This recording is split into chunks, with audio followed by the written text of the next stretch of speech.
प्रधानमंत्री नरेंद्र मोदी एससीओ की बैठक में शामिल हो रहे हैं। वहां पर शी जिनपिंग और पुतिन के अलावा कई राष्ट्राध्यक्षों से मुलाकात हो रही है। गिरिराज जी हमारे साथ में। गिरिराज जी, जो एससीओ की बैठक हुई है वहां पर जो प्रस्ताव आया है उसमें तो जो पहलगाम हमला है उसकी भी भर्त्सना की गई है, आतंकवाद की निंदा की गई है। देखिए, देश के प्रधानमंत्री नरेंद्र मोदी हैं। वो नरेंद्र मोदी जो पूरी दुनिया में भारत के झंडा को ऊंचा किया है, डंका बजा रहे हैं। जब अमेरिका के साथ भी थे तो भारत के हितों की ही रक्षा की, चाहे रूस से तेल लेने का मामला हो, चाहे जो भी हो। आज चाइना भी गए हैं एससीओ की मीटिंग में।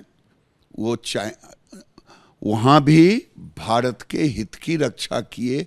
पाकिस्तान की उपस्थिति में सारे देश ने पहलगाम हमले की निंदा की, एजेंडा पर पास हुआ।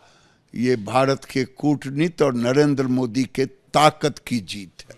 लेकिन जयराम रमेश तो कह रहे हैं कि चीन जिसने हमारी जमीन पे कब्जा किया हुआ है उसके सामने जाकर के आप बातें नहीं रख पा रहे हैं, सरेंडर कर दिया है। क्या इस तरीके के जो है आरोप प्रत्यारोप चल रहे हैं? 60 साल राहुल गांधी के नाना ने जो दे दिया था, 40,000 45,000 वर्ग किलोमीटर जमीन, और आप जब चाइना से राजीव गांधी एनजीओ में पैसा लेते थे, और गलवान में जब हमारे सैनिक जूझ रहे थे तो चाइना एम्बेसी में क्या कर रहे थे? बिरयानी खा रहे थे।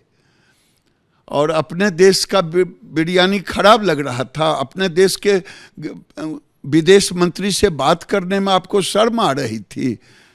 आप देश को बेच सकते हैं।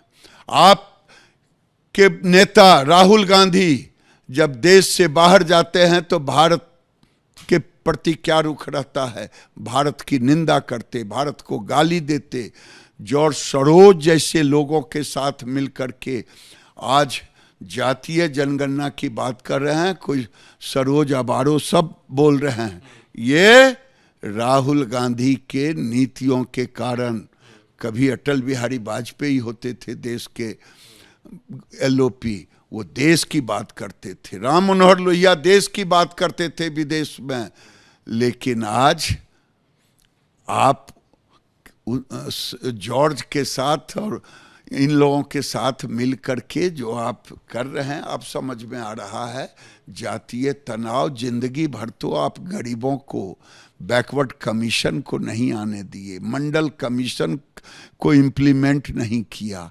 अब जो आपने उठाया है, अब समझ में आ रहा है, अमेरिका के इशारे पर, जॉर्ज सरोज के इशारे पर। तो आप ये कह रहे हैं कि जो जिक्र कर रहे हैं जॉर्ज सोरोस का, अभी जो यूएस के ट्रंप के सलाहकार हैं उनका जो बयान आया ब्राह्मण को लेकर के कि तेल खरीद रहा है, उसका फायदा जो है देश के लोगों को नहीं मिल रहा, आप उसका जिक्र कर रहे हैं? मैं तो कह रहा हूं कि घर फूटे गमार लूटे। राहुल गांधी जैसा देश का नेता होगा।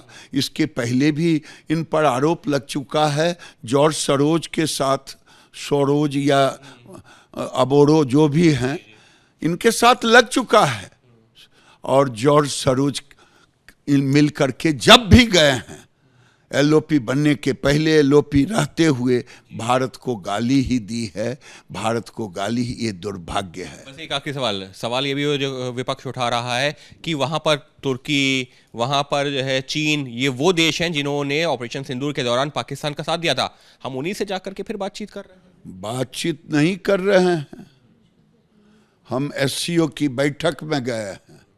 एससीओ में हम अपनी बात कहने गए हैं। ये आप जाएं एनजीओ पैसा लें और एम्बेसी में जाके बिरयानी खाएं। देश के प्रधानमंत्री एससीओ की बैठक में जाकर के अपनी बात डंके की चोट पे किया और निंदा प्रस्ताव पारित कर। निंदा प्रस्ताव पारित हुआ है। भारत ने अपनी बात डंके की चोट पर की है। और जिस तरह से ये जो कुछ बयान सामने आ रहे हैं, तो गिरिराज सिंह का यही कहना है कि जॉर्ज सोरोस का नाम जो इससे पहले भी सामने आते रहा है, वो विपक्षी नेताओं के साथ मिलकर के भारत को तोड़ने की एक साजिश जरूर की जा रही है अंतर्राष्ट्रीय स्तर पर भी, लेकिन देश पूरी तरह से मजबूती के साथ खड़ा हुआ है। सहयोगी कैमरा पर्सन राजेंद्र सिंह के साथ अंकित गुप्ता, एबीपी न्यूज, दिल्ली।